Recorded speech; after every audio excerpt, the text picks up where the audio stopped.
Hello again, everybody. Welcome to another edition of Good to Know Shreveport Bossier. This is a podcast showcasing all the good things that happen around our community. My name is Jeff Beinfor. Over there to my right, this is my co-host Paul Reeser, a local businessman and member of the Committee of 100, and I'm playing it straight today, Paul. Come on. Playing it straight. I know. Hard to believe. Now, every podcast we focus on topics and initiatives having positive impacts around the community, with new episodes available every other Wednesday, and you can find Good to Know wherever you listen to your podcast. So, as usual, I will let you introduce our special guest. Well, thank you, Jeff. And as usual, I'm super excited. You know, well, that's rare. So people ask me quite often, they say, Paul, what is something really fun to do in Shreveport? I guess because I'm such a fun guy. So that must be it. I know they ask you all the time, Jeff, because you are such a fun guy. I was until I met you, and then that put me in my place. But, you know, so when I think about fun things to do, there's so many, but there's an event venue downtown Shreveport where there's always something going on. And we're going to talk about that today because they have Mudbug Madness, they have festivals. It's Shreveport, it's the Festival Plaza, Jeff. Did you get it? Are you ever going to introduce our special guest? Our special man, have you ever heard of... I was really into it. I was like, who's it going to be? So it is. That was a really big build-up. You have a lot to look up to. Local entrepreneur and executive director of Mudbug Madness, Miss Terri Mathews. Terri, yeah, thanks welcome for having to the me. show. Yeah, I'm glad to be here. Welcome, and good Lord, I thought you were never going to say her name. Man, it is worth the wait. Yeah, that's the way we're going to have to approach it. That's right. Well, Terri, I mean, for people who don't know, we have a lot of festivals during the year, something always exciting. And you're the executive director of the crown jewel, they call it, yeah. Mudbug Madness. So tell us about the Mudbug Madness. Well, of course, Mudbug Madness started back in 1984, little day-and-a-half street festival around the courthouse down on Milam Street, and it's grown into what it is today. I mean, you know, it's a 3-day event over Memorial Day weekend every year. Our tribute to the great Cajun crawfish, or as we call it here, the mudbug. Mm-hmm. Great music, Cajun, Zydeco, country, jazz, you name it. We've got all types of music, food, artist tents, children's area. It's just a lot of fun. It's the kickoff to summer. You know, it's the end of May and kickoff to summer, and so this community has really embraced it, and beyond the community. Yeah, so you talk about beyond the community. So a lot of people they come to our website, they come to our city thinking, I want to go visit Shreveport, or I want to move to Shreveport. What is a mudbug, and how big is this plaza that we're talking about? Yeah, well, if you haven't been down there, it's kind of hard to miss, but if you go across the Texas Street Bridge into downtown, it's on both sides of, not the Texas Street, area. But Spring Street. Yeah, so we have 2 big pavilions, and then festival layouts on each side of that, and the city has done a really good job, built that. It used to be called the Hole because there was nothing there, and it was just an eyesore when you went over the bridge. And so back years ago, the festival kind of alliance got together, and along with the city, at that time it was Mayor Hightower, and along with the city and the administration, and that was kind of the vision. Where can we put a festival plaza? Because we were at that time having to close down streets, having to close down parking lots, and build a festival overnight so that we could have a weekend festival. And so now this allows us to take our time and put a good event on. So do you get the hockey team involed? Do they help you out? We have before. You know, we were there before them. Okay, and, okay. But so we're honored that they picked up that name. But we'll have things like the VIP and celebrity crawfish eating contest, and they'll come out or they'll send their costumed crawfish and stuff. So yeah. I'm going to tell you right now, and I don't want you to get mad. Okay. You are never getting me in that celebrity. I'm not doing that. We've tried, haven't we? I think the invitation has been proffered. It's not happening. So one more time. Come on, you and me. Crawfish eating competition. You know that, you win. This year we started it a new way, and we were pitting people against each other. I think y'all. I think y'all would be good. Yeah, well, you just keep thinking that. Well, he'll definitely beat me in one-on-one, and I'll definitely beat him in a crawfish eating competition. Right. I love me some crawfish. You didn't have those at the burger joint, did you? We didn't have crawfish at Sonic. Haven't seen it on the menu. That's why I had to sell. Okay. So, like, how do the? I mean, I hear when it's going on, that's all you can hear about is around the city, and obviously the reaction to it is grown exponentially from the way it started. Talk to me about the reaction that people have when they come to Mudbug Madness. They're amazed. I mean, when they come for the first time, they're hooked. They are hooked. It's just it's synergy. You don't have to think about anything. It's you fit right in. So that's why I do so well there. Yeah. I mean, and it draws you through the festival site, the food, the sounds, the sight. I mean, it is a plethora of culture going on. Yeah, nice. all at the same time. Nice word, yeah. a virtual cornucopia of Wow, you both have left me in the dust here. And you think about crawfish. I know, Jeff, you're thinking of just like taking a crawfish and pinching the head off and eating the tail. But there's I'm not really thinking about that. But no. There's a million ways that they prepare crawfish down there. It's not just and we have all those, whether it's fried crawfish tails, or it could be in gumbo, or it could be in etouffee, or a po' boy. So yeah, we have tons of vendors who are serving it up in different ways. Of course, we have other food as well. What's the most popular way? Just the boiled crawfish. Boiled? Okay. We serve up over 3 days about 80,000 pounds of crawfish. Ooh, wow. You ever run out? Years ago, we had some Saturday nights where we ran out, but we worked with a vendor to make sure that you plan accordingly. But it's Louisiana. You can just run out to a ditch and get all the food. With your string, that's right. So, but there's more than just eating for 3 straight days. I mean, there's a lot of entertainment down there also. There's a lot of covered areas. There's a lot of tables. The big pavilions, we have 2 performing stages, and they're both covered. So if you have a little rain or you have some heat, you can get in out of the elements. But we have, like I said, it used to be one stage was all Cajun and Zydeco, and one stage was kind of a mixture of other kinds of genres. But now we mix it up on both stages. And what we have found is like the old tried and true people who like to two-step to that Cajun two-step. They'll come early in the day, so we give them that kind of music in the morning. And as it, as the beverage drinkers get there and the things heat up, we have the Zydeco, and we have country, and we have all types of different music. Yeah. You have art? Are there people that do art? We have artist tents, whether it's jewelry, painting, clothing, you name it, leather goods. We've got it all. I just went to the I think it was last weekend or the weekend before, the good grief, GeekCon. And the reason I like to go is I like the artists. I'm into superheroes and stuff, and I like to pick up art. I'd love to go see what kind of art I could pick up there. There's great art. Yeah. Is there usually a fee to get into these festivals? It is. It's $10. Now we have like Friday all the way until 5 o'clock. It's free. So Friday is our free day. Military ID, you get in free all weekend, and then of course children under 12. But other than that, it's $10. For a good time. Yeah. How do you clear everybody out to let the band people come back in? You stop the keg. That's it. That'll do it. Yeah. So that's so simple. I should have thought of that. It's very simple. Stop the music. Stop the keg. Yeah. So we talk about 80,000 pounds of crawfish. About how many people come to this event? Well, you're looking at anywhere from 80,000 to 150 over 3 days. Wow. What does 80,000 pounds of crawfish look like all together? All together? I don't know. I've never seen it all together. That'd fill up a lot of space. I would think so, yeah. All right. Yeah. So go ahead. No, I was just thinking, what are the next things? But if you want to keep on the crawfish. No, go ahead. I have no value with that question, so go ahead. I was going to say, what kind of goofy stuff could Paul do down there? We have all kinds. In addition to music and art and food, we've got contests. We've got the celebrity crawfish eating contest. We've got the men's. We got the women's. And then we also have a crawfish calling contest. So, and we have a kids area called Kids on the Bayou that has all types of things. Wait. I know. You're going to circle back. Let's circle back. Wait. How do you call a crawfish? Seriously, you're a crawfish. Exactly.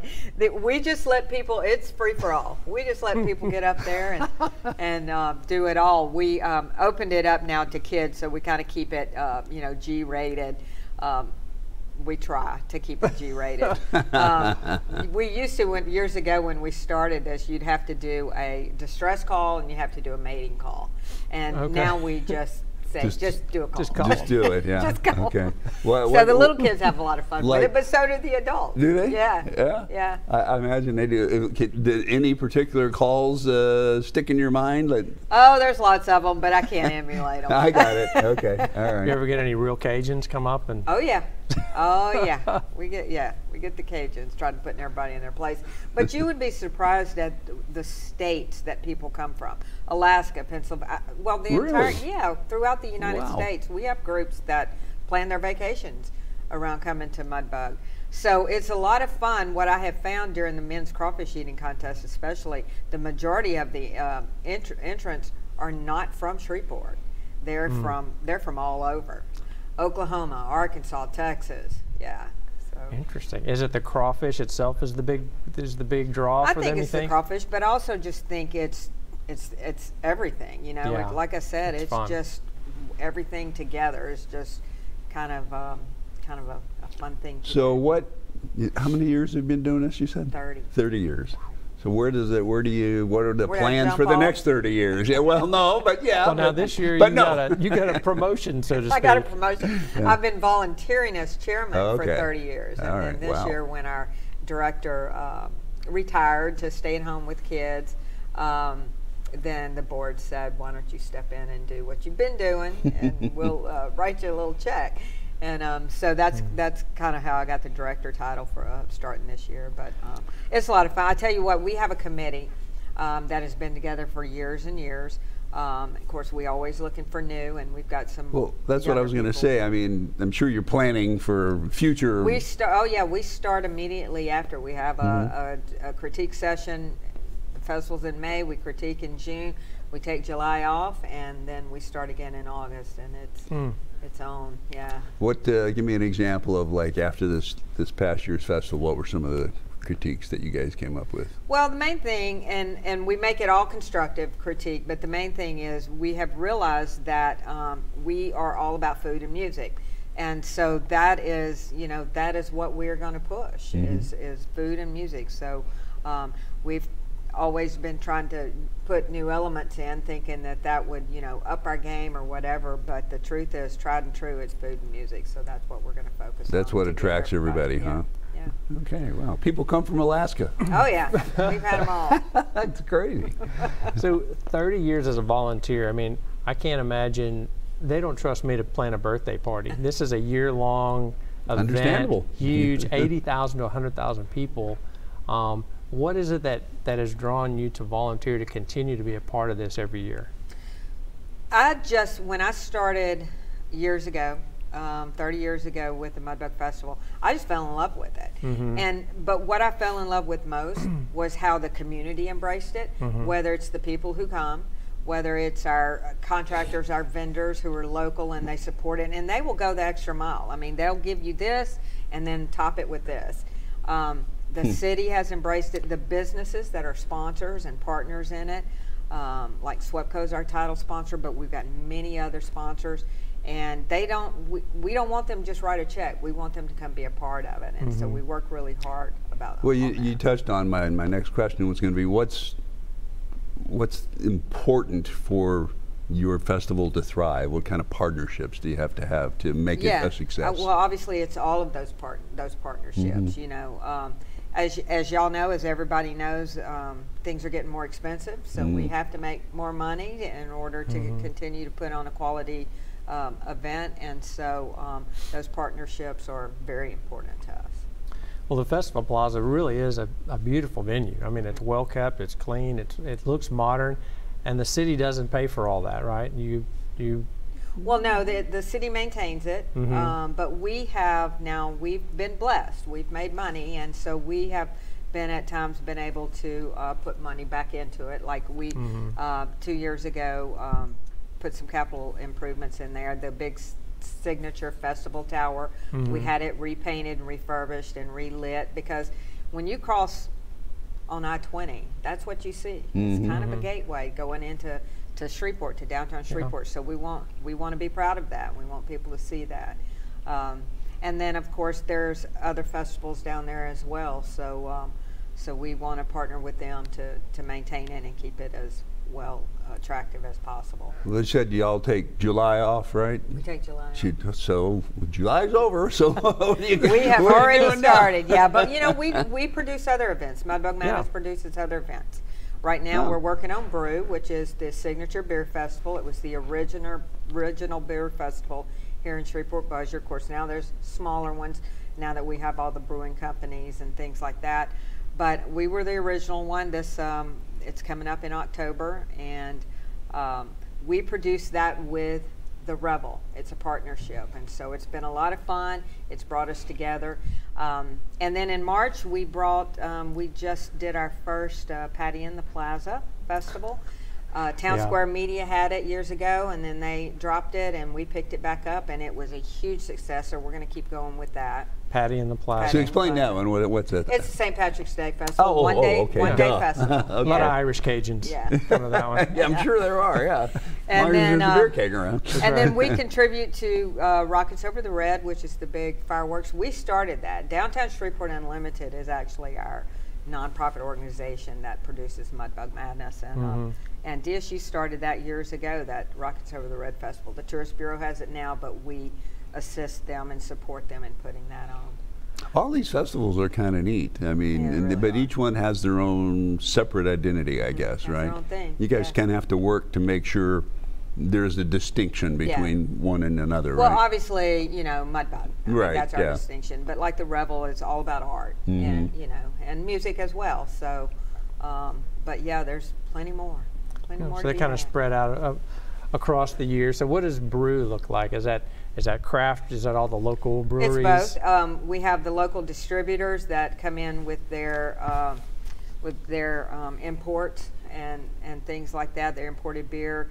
And then we have the local brewing companies. And then we also have a home brewer section. Oh, really? And our attendees can actually vote on their best home brew. So that's a lot of fun. That's a very popular And how long is that? Kind of an October thing? Do you have kind of goes along with Oktoberfest, I guess? Yeah. This year it will be October 28th down at Festival Plaza. Yeah, tickets are on sale now. Shreveport Brew. Is it one day or is it a long couple of days? It's 2 to 5. Yeah. It's one day from 2 to 5. 3 hours, and we have like a sports bar set up with the big screen TV, so everybody can watch college football. That would be popular, yes. Yeah, and it's that October feel, and it's just a lot of fun. Yeah. ShreveportBrew.com. Get your tickets. So yeah, that's what I was going to ask. So to find out about all these events, so you go one local well, website? You can go to mudbugmadness.com, and all of our events will be on there. So are you in charge of all of these events? Well, like I said, I'm as the director, then I'm co-director for Brew, along with the executive director of the Rebel. And so we have combined some committees to work on that together, and then of course I'm director for Patty in the Plaza too. Okay. So you do split some of it up. Yeah. You almost have to, right? With all that. That's a lot of stuff to keep. And like I said, we are committee driven. We have great volunteers, and couldn't do it alone. No one could do this alone. So if somebody wants to volunteer with your organization, we'd love it. How did they get what are they? Yeah, or they can just email me, which is Terri at mudbugmadness.com. It's pretty easy. Terri. Terri at mudbugmadness.com. So it's a great way to get involved. Now you own your own business separate from all this. Gumbo Productions. Gumbo Event Productions. So you have a lot of event experience and ability coming into this. Do they go back and forth? Do you learn from Oh, definitely. both? Well, that's kind of how I got into my business. My business is a full-service event production company. We do sound, lighting, staging. We also set up all the trade shows, GeekCon, and things like that. So that business stays really busy. I've got a good team that has taken the load and running with that. And so yeah, that's how I got in the event business, was because I was volunteering for Mudbug Madness. And my first career was mall marketing back in the heydays of malls. And when that kind of plummeted. By the way, I miss malls. I jumped. I miss malls. I like going to malls. I know. I miss them too. That was, I was in that business for about 15 years and loved it. But when the mall business kind of started tanking, I looked around, thought, what am I going to do next? And I was already volunteering for Mudbug, and I was like, well, I'll just hop in this business. That's never going to end, though, those the festivals, because that's just about bringing people together, right? I mean, look at Jazz Fest, how long it's been going. Yeah. I mean, people just want to have that shared experience, that commonality, and you know, they don't want to sit at home in the basement and punch on the keyboard, right? As long as we have good weather, you have success. There you go. There you go. How hard is it? That's why we take July. I don't blame you for that. No, you guys got it down. You got it down to a science. So when you go to set up for one of these festivals, Mudbug Madness, Avi, let's just take that one. How long does it take to get the setup down? About 2 weeks. About 2 weeks, because we have to, you know, lay the infrastructure, which is putting up all of our tents and everything in the places where all of our vendors or things like that go. But then the city comes in and lays like all the power. Okay. So we give all of the electrical requirements. They come in, so they do that, and then our committee comes in and does all the, you know, pizzazz. All the fun stuff. The fun stuff. That's right. People don't think about all the things that it takes to make one of these things happen, right? Yeah. I mean, it's time consuming. Like I said, just imagine everybody coming to your house. Right. Well, maybe not. Is that an invitation? Come on, Jeff. But I mean, it's such a big deal. You deserve a lot of thanks. You volunteered for a long time, and this has helped Shreveport. It's helped the skyline of Shreveport, as you say, because we don't want that festival to be run down, right? I mean, I love Shreveport. You know, I've had opportunity to move away, especially when I was in the shopping center business. But this is, you know, I grew up in DeSoto Parish, but I've lived as an adult in Shreveport all my life, and I love it. And we have our challenges, big challenges ahead of us, but you know, we've got a lot of good things that go on here. By the way, I'm just backtracking a minute because I'm anal that way, but are malls dead forever? Or are they I mean, I'm from Atlanta, and there's big malls by where I live, and they're like half full right now. Yeah. You know, everything has killed it. I mean, you know, evolution. You've got online shopping. Yeah. And you've got you know, the big boxes and the Costco's and stuff like that. So. Well, what a great testament to you, and a great example of pivoting. Like when you had everything invested in the malls, and it seemed like the great thing. I remember. I loved me some malls in the '80s, Jeff. Loved it. Yeah, I wasn't alive then, but it was a big deal. You have to trust me on this. But you didn't just say, well, that's it. You said, okay, well, quickly pivot to a whole nother venue. And volunteering gave me that. You gave me that example, that exposure, those connections. So volunteer, and they can come learn from you. It really is, and you know, and we have had this discussion a lot recently. Volunteering has really changed. The culture of volunteering has changed. Back when I started volunteering, I mean, you know, you took it as a full-time job. You know, you was in it to win it. But things have changed. You know, people have young kids, and they're playing baseball every single night and every weekend. And I mean, you know, so to get those younger people into volunteering is tough. So you have to meet them where they're at. That's right. You have to not expect them to be there 24/7 like we used to do. But I mean, my kids grew up on the festival site, you know. Yeah. But they try to stay as far away from it now. And a true test of leadership and a true example of leadership is when you can lead volunteers, because you can't threaten to dock their pay or send them home. I mean, it's, you have to give them an inspiration and something to work together. So, you know, kudos to you. Well done. But you're on your business side now. Those aren't volunteers, right? Oh, no. Yeah. No. So, so okay, so I mean, what's the difference between the volunteers that you get to set up these big festivals and then the people you pay? I mean, beside the obvious difference. Well, is it the inspiration, like Paul said? Absolutely, it's them wanting to be part of something bigger and something outside of their comfort zone. And give back to the community. And our committee, we've got a committee of about anywhere between 15 and 20 on any given year, and some of them have been with the festival since it started. We have a lady who's been with it since it started, and I mean, she just loves it, and she'll be there. She'll be there to the end, I feel. I hope, because she's really good at it, and you know, they just really embrace it, and we become family. Everybody becomes family. So what do you guys got planned now for next year that's different from this past year? Well, we're working on it. We're already booking entertainment. We are working, speaking of volunteering, we're working really hard right now on committee development because we've lost a few and we need to find the right fit, you know, with our group. Right now we are focused on brew because that's coming up. And, yeah, but these festivals that you have here that are such huge successes, do they become do musical groups, do they want to come to these things? Yeah, right? yes, especially the Cajun, especially the Cajun and Zydeco bands from down south. They're always, you know, calling and saying, hey, can you get us in? So yeah, it's easy to book our entertainment. Well, that's good, yeah. We have the opportunity to be picky and get quality entertainment. Yeah. So you're not allowed. That's right. I have much better taste. No, this has been a great conversation because it just reminds me of how tempting it is to try to get things better by a line extension, by adding more things, different things. But what you've done is said we're going to get better by doubling down on what we're good at and what we know the people want, and that's the food and the entertainment. So you've leveled up the food and the entertainment, and you've grown every year because of it. Right. I like it. Thank you. So I think we got just like a couple minutes left here.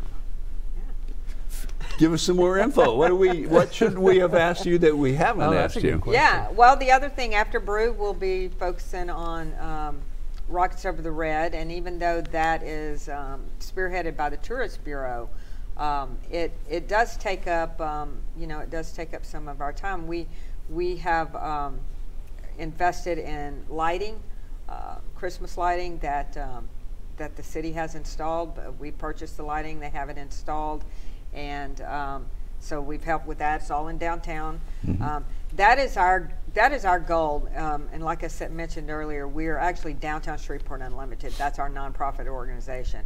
And Mudbug Madness is our DBA. And then all the events that go under it. But DSU is, our mission is to support and implement projects and events to better a quality of life in downtown Shreveport. Nice. And now, you know, does it stretch beyond downtown Shreveport? We hope it does. We feel it does. But that is our goal, is to bring quality of life in downtown Shreveport. So we have also, on very lucrative years, been able to grant some money out to smaller projects and events in downtown Shreveport, whether it's art projects, whether it's other little festivals, fundraisers, things like that. So so we're real proud to have been profitable enough to do those in some of the years. By the way, I love Christmas, so whatever you can do for Christmas is I'm all for it. Well, Rockets Over the Red is a beautiful fireworks show. I mean, it is. It's at times shot off the bridge. I don't know if we'll do that this year, but in conjunction with you know, some food trucks and fun and entertainment. Well, and that's something I didn't do a good job of asking you to clarify is the different times of year. So we kind of have the brew in the fall. October, and then the Rockets Over the Red over Christmas, and that is a big deal. I mean, how many people does Rockets Over the Red bring in? You know, and it depends on weather. A lot of it depends on weather. We've had very cold years. We've had very hot years. But I mean, you know, it brings numerous thousands of people down there. Both sides of the river. So when we have meetings with the Tourist Bureau, there's people from the boardwalk coming over and things like that. So it's kind of a joint effort of everybody who could benefit, and that the aquarium, the Scyport, everybody on the riverfront that could benefit from that. You don't have too many days where you're not busy, do you? No, never. And then that's Christmas time, and now we have March, the Patty. I'm sorry, what'd you call that? Patty in the Plaza. Patty in the Plaza, and then Mudbug Madness. Yeah.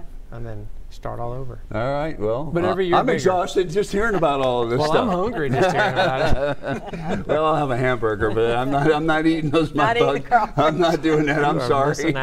All right, we heard all about Mudbugs. Thank you so much. Thank you. I appreciate it. It's been a pleasure. Yeah. A lot of fun. All right, you heard about all the fun stuff to do, right, around the Shreveport Bossier area. I told you, Jeff. Yeah. You're well, a fun you don't guy get to go, but all right. Listen, you can listen to Good to Know Shreveport Bossier on all the major podcast platforms, and then you can see the video version at ktbs.com. Thanks for being here. Have a good one, everybody.